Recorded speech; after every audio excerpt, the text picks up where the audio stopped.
Ah, sore. Pasti ada yang sudah beberapa kali sama Mr. Frankie ya? Coba tunjuk tangan siapa yang berapa kali sama Mr. Frankie yang udah lebih dari satu kali? Banyak ya? Oke, ada yang pernah lihat saya mungkin? Warawiri mungkin? Belum? Oke. Jadi sebenarnya seperti yang kalian lihat tadi ya, nama saya itu Maria depannya. Jadi saya itu bukan Buddhis awalnya ya teman-teman ya.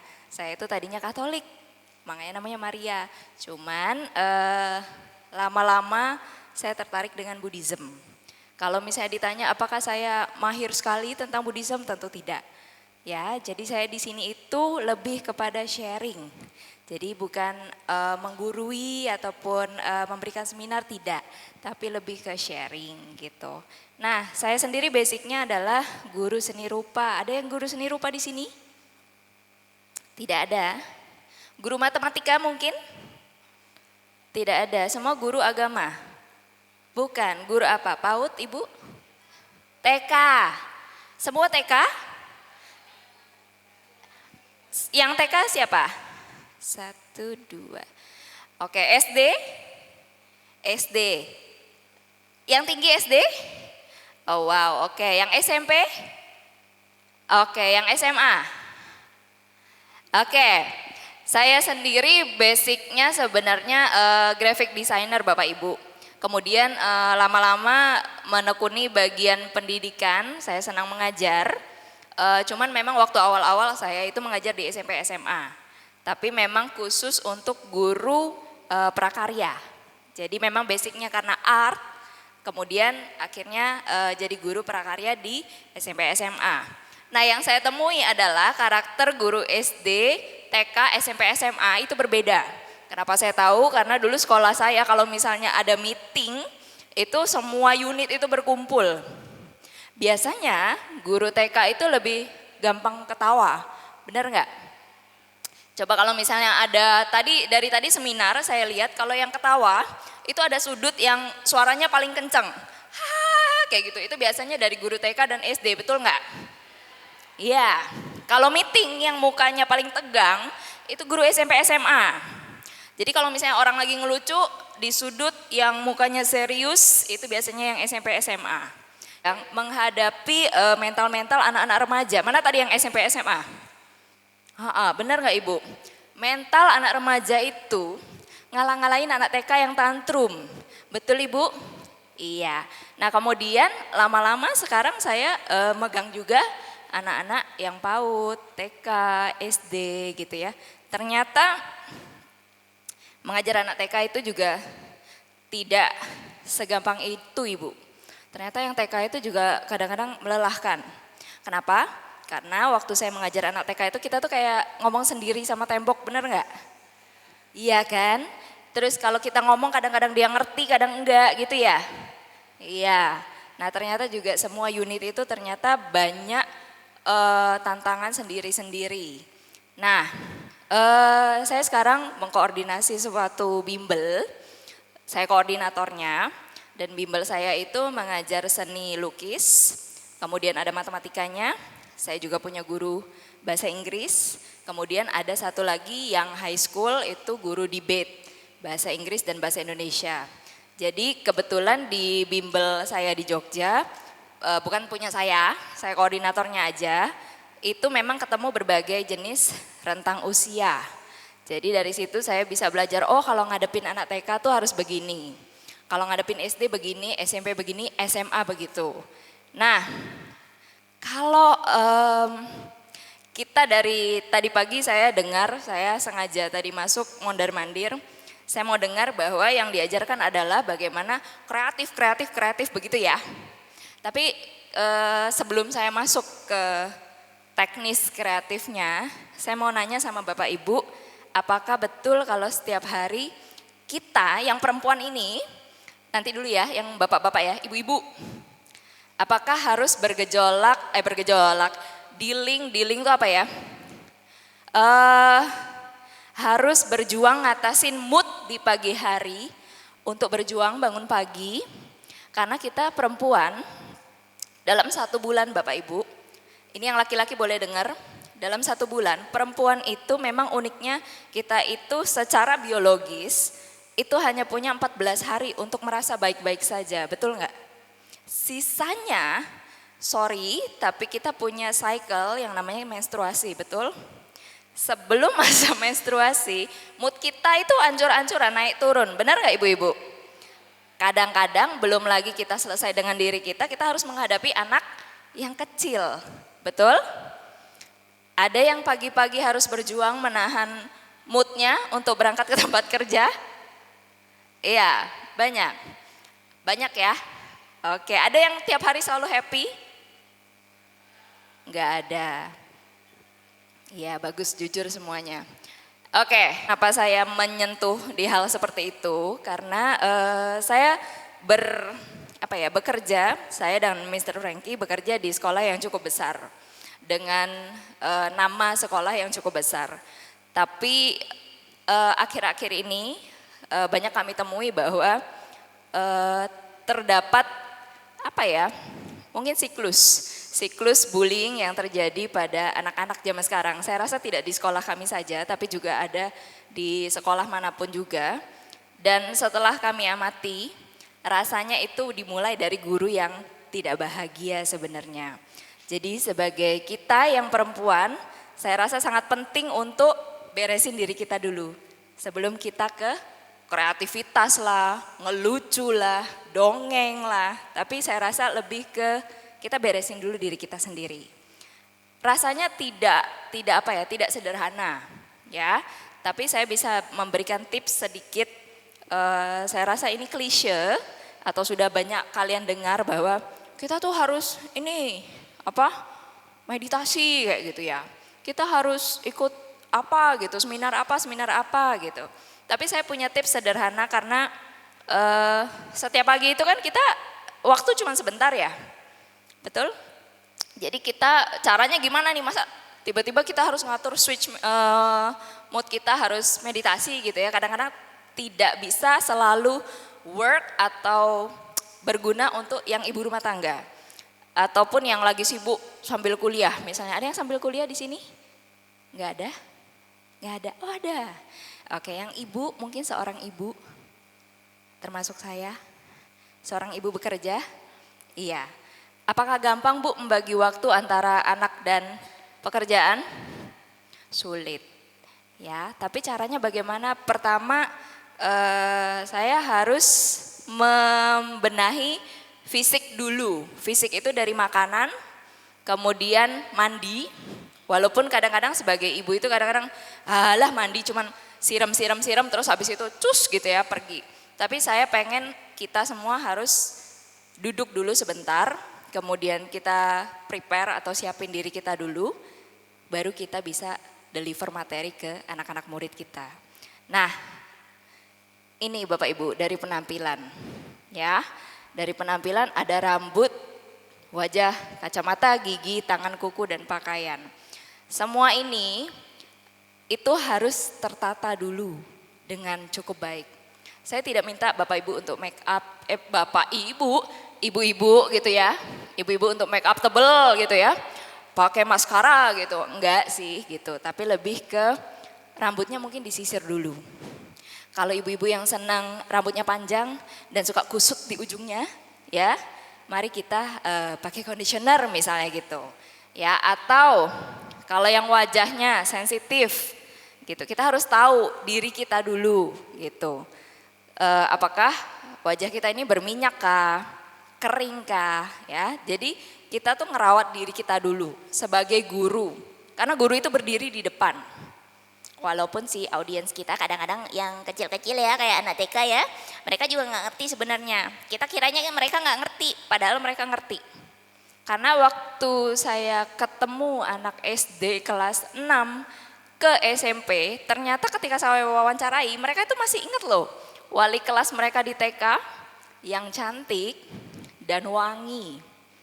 Kenapa saya tahu? Karena saya waktu itu lagi jadi wali kelasnya anak-anak SMP, dan mereka itu masih ingat dan bercerita bahwa mereka itu sangat berkesan pada guru-guru TK dan SD waktu kelas 1, kelas 2 itu.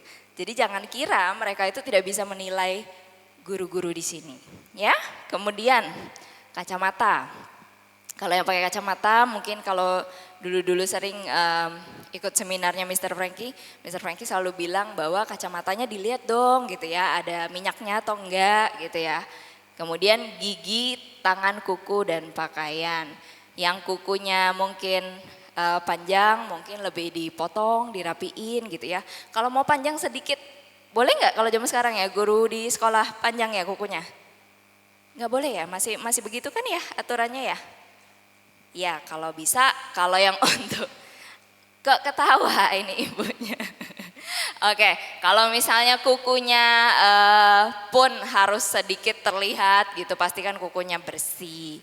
Kemudian pakaian, Bapak Ibu kalau misalnya males nyetrika, mungkin beli baju yang gampang untuk rapi kembali.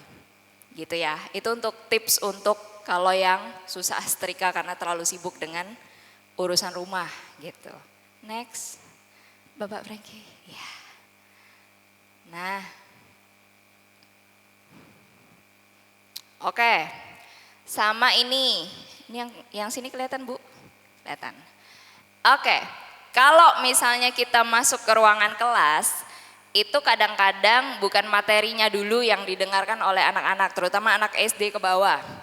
Tapi energi kita, suara kita gitu ya, eye contact. Kalau yang guru TK saya dengar-dengar dari teman-teman saya itu suka bermasalah sama punggung atau bokong. Karena kadang-kadang guru TK tuh suka kayak gini ya. Iya enggak, karena pengen eye level sama murid begitu. Di sini biasanya, dan itulah perjuangan guru-guru TK yang mana mereka harus begini, jongkok ya. Jadi olahraga itu perlu banget untuk guru TK karena mereka pengen banget ngelihat anaknya itu eye level. Jadi kalau guru TK ngomong berdiri, kalau guru SMP SMA kita mungkin bisa duduk di belakang meja. Iya anak-anak gitu, langsung PPT, langsung kasih project. Tapi nggak bisa dengan guru TK dan SD kecil. Jadi harus jongkok gitu ya. Terus gesture dan body language. Tadi sudah dijelaskan oleh narasumber sebelumnya bahwa mendongeng itu penting. Guru TK itu paket lengkap, kadang-kadang juga harus gambar, betul ya. Kemudian juga belum lagi harus nyanyi. Jadi banyak banget paketnya, harus bisa jadi yang bisa gambar, yang bisa nyanyi, terus juga prakarya. Ya guru TK ya. Kalau guru SMP SMA mungkin belum tentu karena kita ngasihnya lebih ke project. Ya udah ya, pokoknya poin. Kemudian anaknya yang kerja project. Kami sebagai guru biasanya cuma supervisor. Oke membimbing tapi anaknya lebih mandiri. Tidak begitu dengan SD ke bawah. Ya, jadi gesture, suara itu harus jelas poinnya. Kemudian facial expression. Raut muka ibu-ibu. Kayak sore-sore seperti ini ya.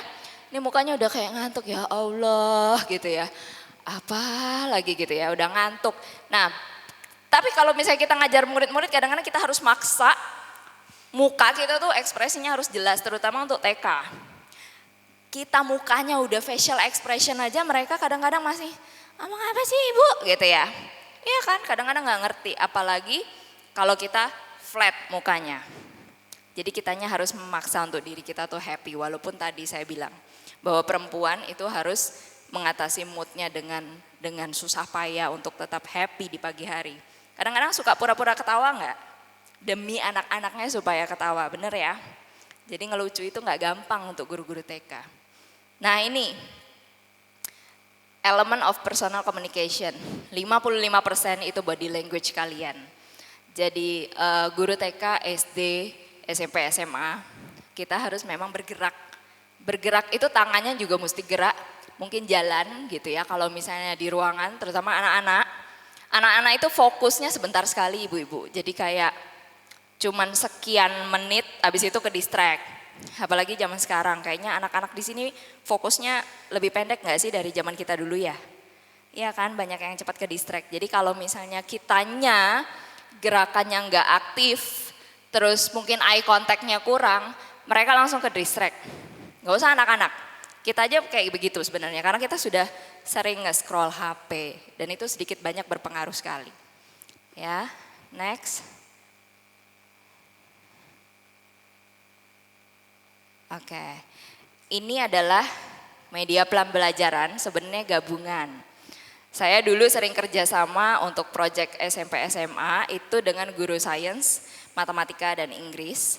Kami biasanya menggabungkan semuanya menjadi satu proyek karya, kemudian mengadakan pameran kecil-kecilan di sekolah, kemudian barangnya itu kalau bisa dijual gitu. Nah itu yang biasa saya lakukan. Tapi apakah itu bisa diaplikasikan di kelas? Bisa. Ya, jadi kita sebagai guru apapun, guru mau geografi kah, mau guru matematika kah, kalau bisa jangan hanya dengan worksheet. Worksheet itu lembar kerja. Kalau bisa dibikin dengan sesuatu.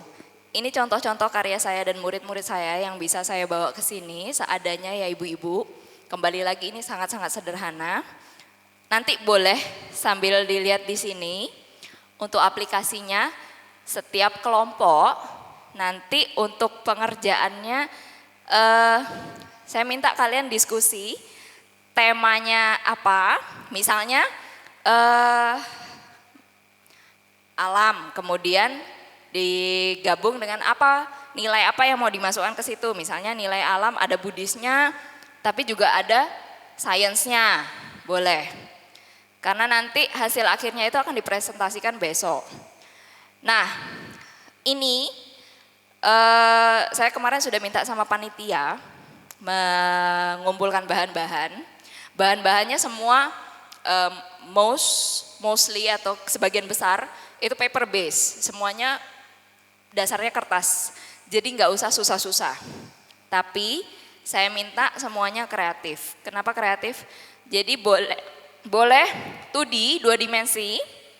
Boleh 3D, boleh juga pop up, ya. Boleh juga kalau ada yang bawa gadget, misalnya nyari inspirasi. Jadi hari ini itu adalah proses kalian untuk brainstorming dengan kelompok kalian. Jadi masing-masing kelompok itu menyumbang ide dan nanti outputnya atau hasil akhirnya itu seperti apa. Saya kasih contoh ya.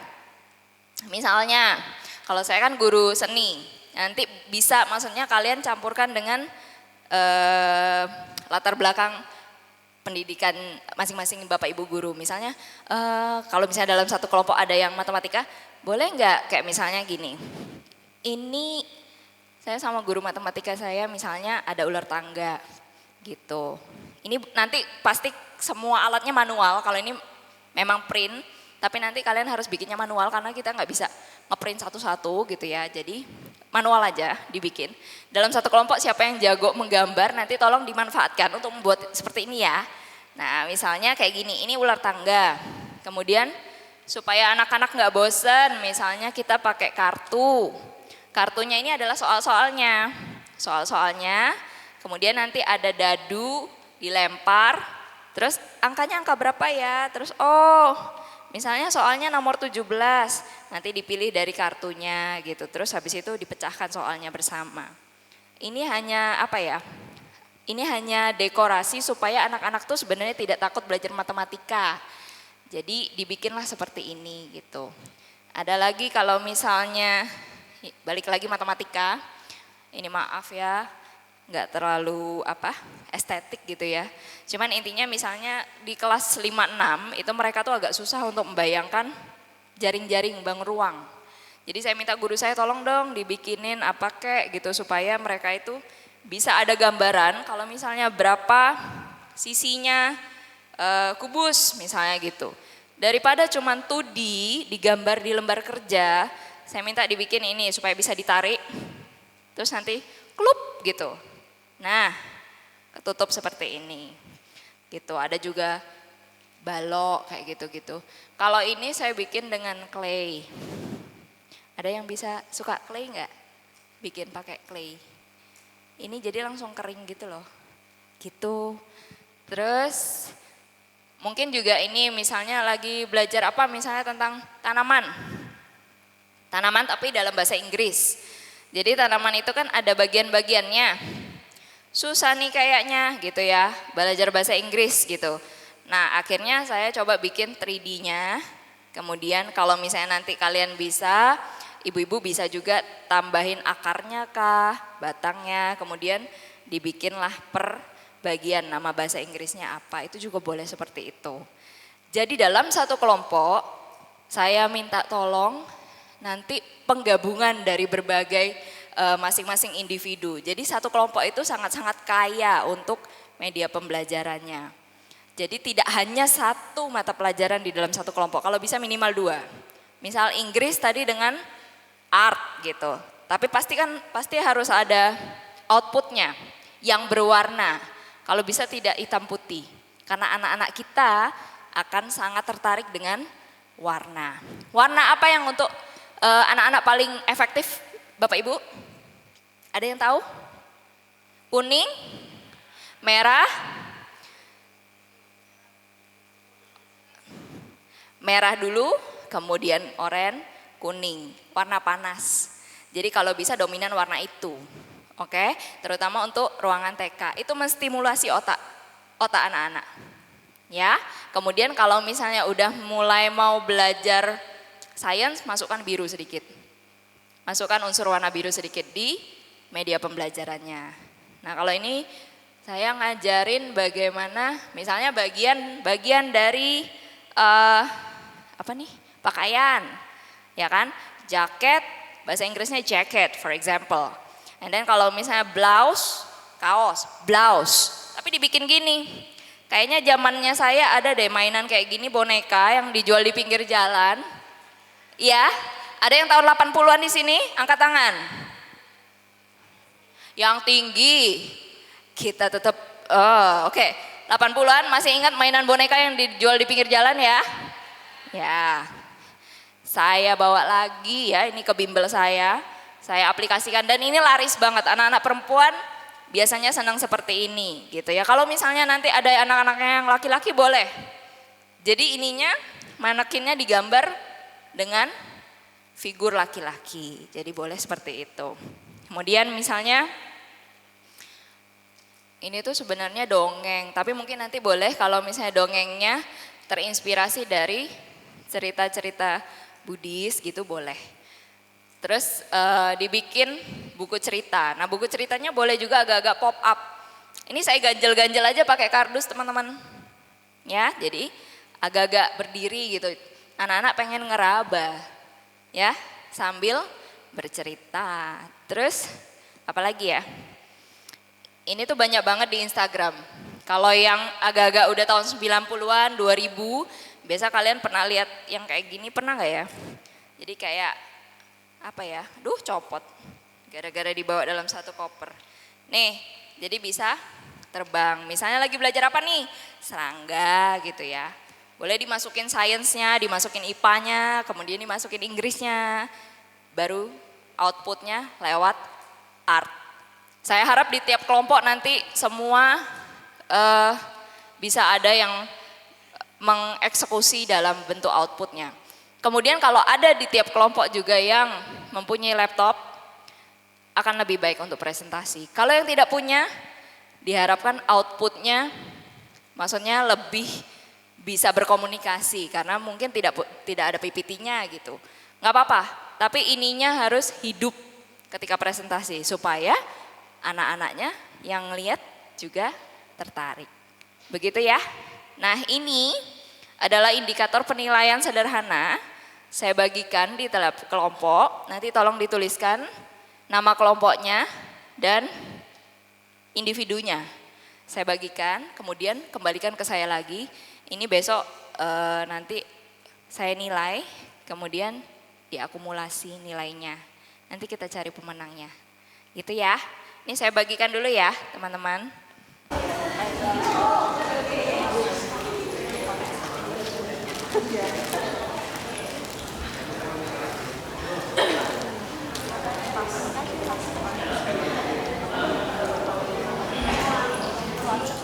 Ya, Bapak Ibu sekalian temanya pakai tema yang tadi ya. Oke siap. Saya ulangi ya. Kalyana Mita temanya Pancasila Buddhis. Kelompok Anicca Pancasila Buddhis. Kelompok Meta 3 corak kehidupan. Panya 3 corak kehidupan. Kelompok Wirya Banget 4 kesunyataan mulia. Kelompok Bala 4 kesunyataan mulia. Kelompok Wijaya 4 kenyataan mulia. Kelompok Wirya Jataka, kelompok UPK Jataka, kelompok Dira Jataka, kelompok Teratai riwayat guru, kelompok Sila riwayat guru, dan kelompok Kanti riwayat guru, Guru Agung Sang Buddha maksudnya. Nanti sudah menemukan hasil musyawarahnya mau bikin apa, alat dan bahan, saya minta tolong panitia untuk dibagikan. Jadi ada macam-macam, ada karton, ada kardus, ada lem tembak gitu ya, ada alat warna ya Kak Gotama, betul ya?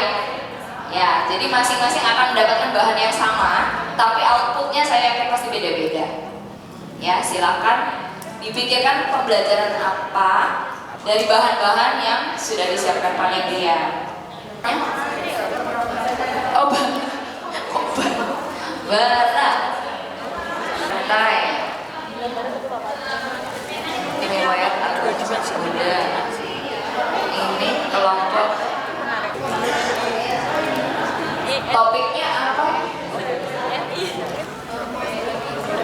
Boleh disebut topik.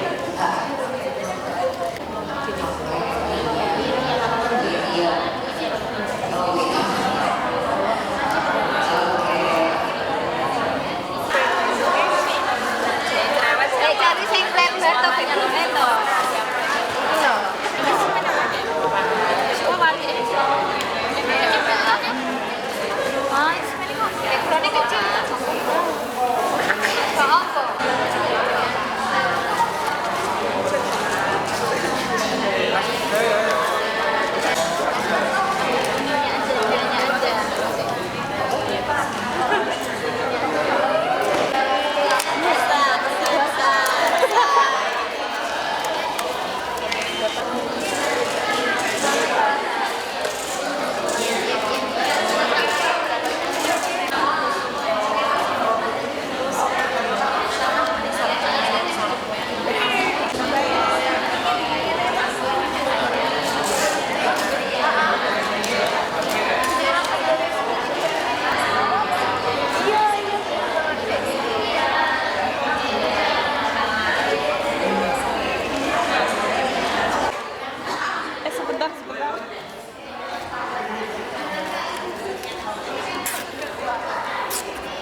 Apa? Alat tulis apa yang pakai suara?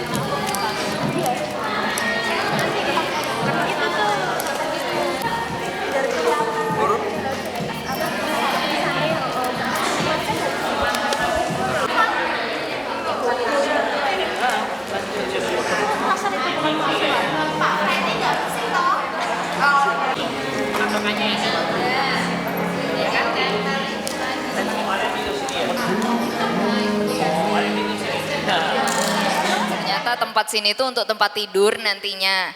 Jadi nanti kalau memang ibu-ibu masih mau melanjutkan, ya. Jadi kalau mau diselesaikan mungkin malam ini waktu yang paling baik. SMB hebat. Berdiri dong. Mana berdirinya? Yuk kita closing dengan yel-yel kita. SMB hebat. Yes. Hebat, hebat, hebat.